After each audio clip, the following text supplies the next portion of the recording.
בבית הספר שלנו. עצים, שיחים, פרחים, הופכים את בית הספר לירוק במיוחד. לא תמיד אנו מוצאים את הזמן לעצור רגע ולהתבונן. החלטנו לצאת רגע משגרת הלימודים ולהסתכל בצמחים הסובבים אותנו.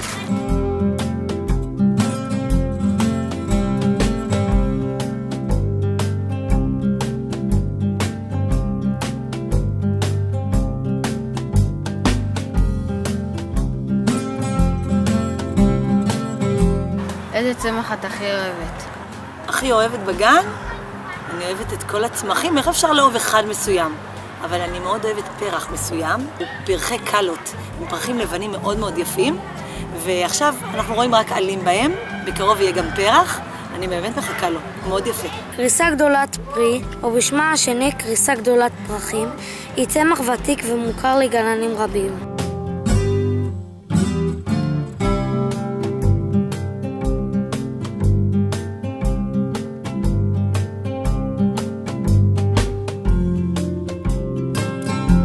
אני מאוד אוהבת את הערוגה הזאת של צמחי התבלין, תסתכל עליה.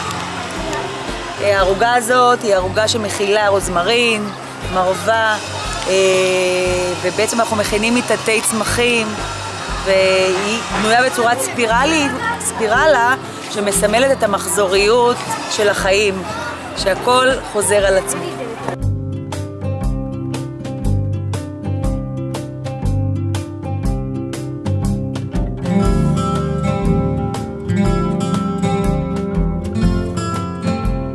אחד מצמחי התבלין שלנו כאן בגן, בגינת התבלינים שלנו, הוא האורגנו.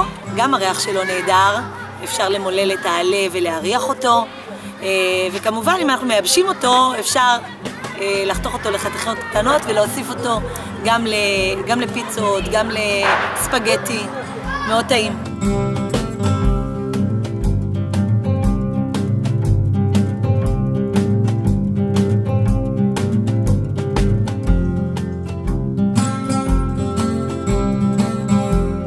הססם הודי הוא העץ הגדל בטבע בהודו, בפקיסטן ובנפאל.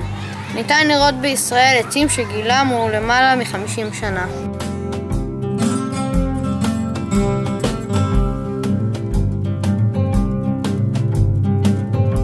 יש על הפרקים איזה צמח שבעצם שייך למשפחת האורניים, יש לו אצטרובלים קטנים.